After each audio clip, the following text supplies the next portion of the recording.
अरे खेती किसानी नहीं रोजऊ से कराई जी ये आमा जी। तो पढ़तानी तो पढ़ाई जी ये आमा जी। हमारा बलम के पढ़ाई जी ये आमा जी। नमस्कार प्रणाम। हम गीतकार रोशन कुमार अपना यूट्यूब चैनल माँ फिल्म प्रेजेंट में आप सभी भाई बंधुओं को स्वागत करता हूँ। हर रोज़ की तरह आज भी हम लेकर आए हैं माता का गाना, जो अब की दशहरा में इस सॉन्ग को रिलीज़ किया जाएगा। कोई भाई या बहन इस सॉन्ग को गा सकते हैं और बिल्कुल फ्री है, फुल एंड फ्री है। और इस ट्रैक पर या अलग भी ट्रैक पर हमसे सॉन्ग लिखवा सकते हैं। और प्लीज़ सुनने के बाद एक लाइक कमेंट और शेयर ज़रूर कीजिएगा। और ये ट्रैक है हमारा बलमू के पढ़ाई जी ए आमा जी। इसी ट्रैक पर हम लेकर आए हैं मैया का गाना। तो बिना समय को वेस्ट किए हुए इस सॉन्ग को स्टार्ट करते हैं। और मुखरा इस प्रकार के है। माई के दी हल लालना खेलताटे अंगना जी राजा जी।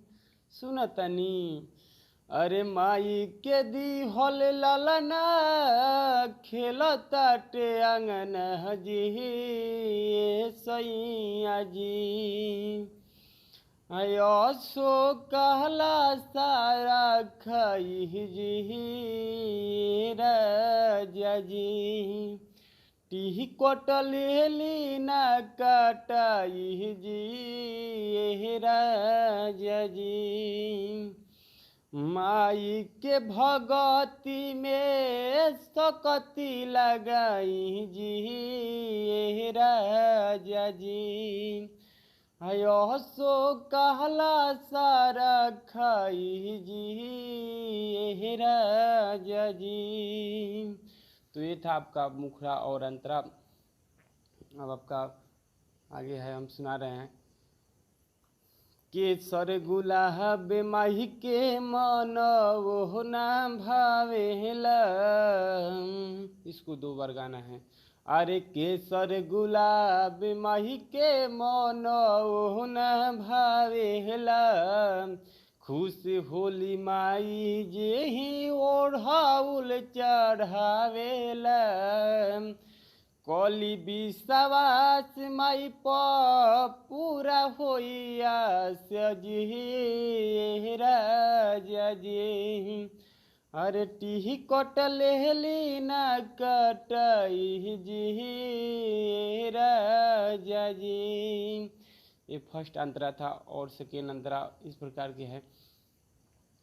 माई के महिमा तो ही सब से अपार बजी।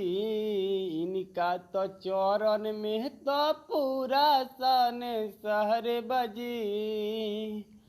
राइटर रोशन सुनी के तनो समझाई जी राजा जी।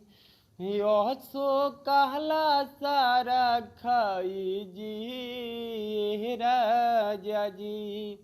तो ये था मैया का गाना। प्लीज़ अगर अच्छा लगे तो एक लाइक कमेंट और शेयर ज़रूर कीजिएगा। जय माता दी।